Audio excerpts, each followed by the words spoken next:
Philip, what is the nicest thing a non-relative has ever done for you? Well, Phil, I love this question. I've been thinking about it. And the first thing that just came to mind were these two villages I lived in West Africa, Sierra Leone, West Africa. So here I am from this large family in Indiana, and then I go off to the Peace Corps. And this was in the mid 80s when there was no cell phones. And I'm assigned to Cagberry for the first 2 years. Then later I went to Masongbo for another 2 years. But when I showed up in Cagberry, this was way up in the bush. We up this dirt road and then crossed a stream where the bridge had collapsed and get into this small village of 30 houses. And I mean, this is really deep in the bush in Sierra Leone. And they'd had a Peace Corps volunteer 30 years or 20 some years earlier. So I show up and the whole village had prepared a little house for me to stay in. And they had even collected money to buy 2 bags of cement to plaster the floor. They had built a latrine in the back and a mud thatched hut over that. And they built palm fronds around the latrine so I could bathe there. And it was just amazing to show up in this place, and everyone in the village just went out of the way for me to feel welcome.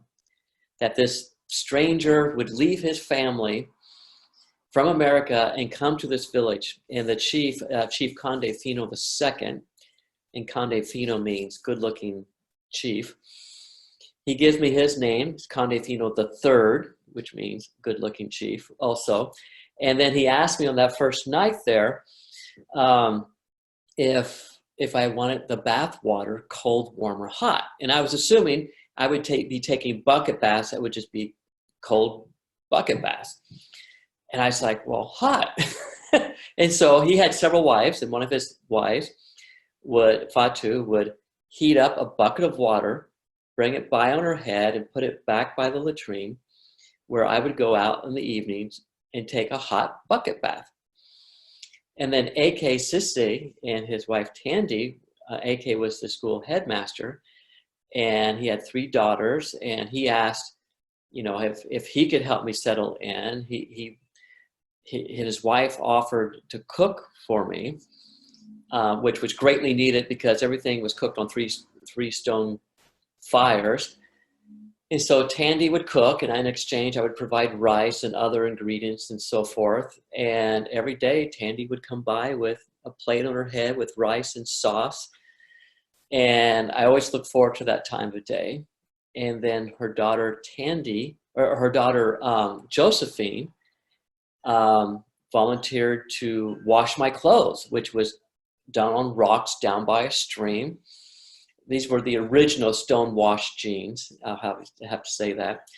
And in exchange, I helped Josephine with school fees. And there was just this, it was amazing. Like the whole village wanted to make sure I was okay. And people would come by because they thought I might be lonely and just to keep time together.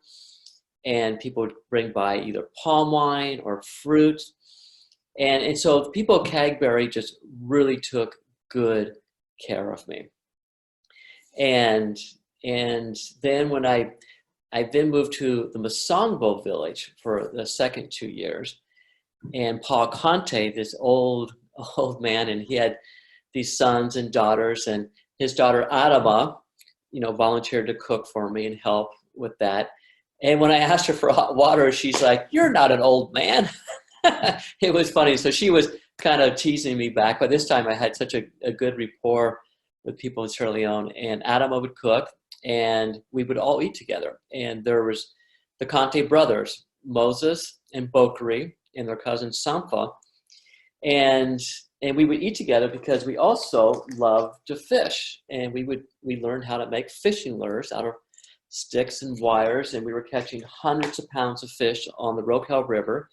And they would be my guides. We'd go to the river and no electricity. And it's just this romantic time. I had fishing gear, and we made fishing gear out of cans for them and sticks. And we were catching these hundreds of pounds of fish, and we'd go back, and Adama would prepare it, and we would all sit around and eat dinner together, and we'd drum together, and they got me to go to church again by saying that I could sit with the drummers, and they all just gave me their love and just generosity of, again, whatever little they had, they would share.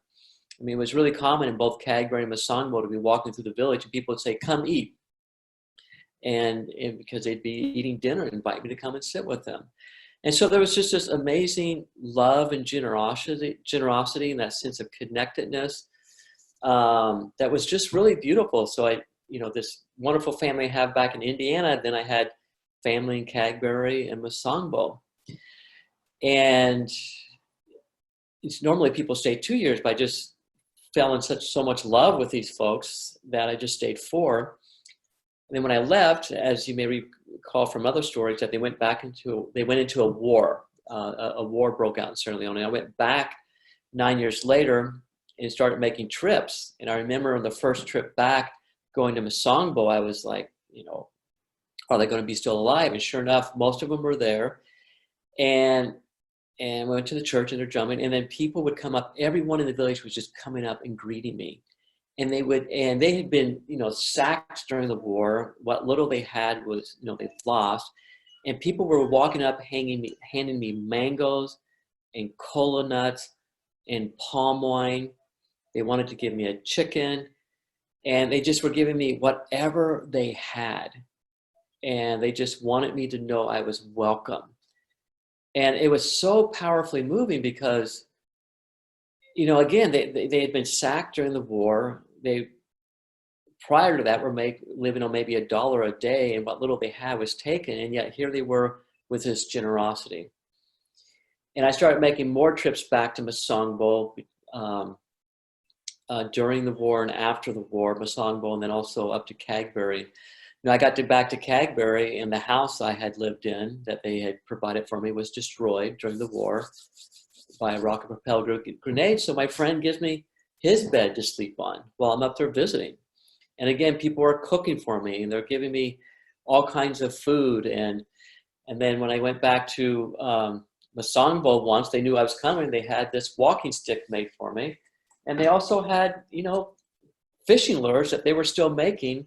Years after I had left, they were still making these fishing lures. So they'd give me fishing lures. And even once they had like a 20-some pound fish that they had caught because they knew I was coming back at this particular time, and they gave me that fish. And so the people in Cagberry and Masongbo really taught me a lot about just generosity and love through just small acts of kindness, and how everyone just wanted to hold me and make sure that I was safe and cared for and loved. And so I'm just really grateful for my friends in Cagberry and Masongbo. So those were acts of kindness. I think you had said, Phil, that it sometimes takes a village, in this case, 2 different villages. So thank you for asking the question. And a lot of love to my friends in Sierra Leone.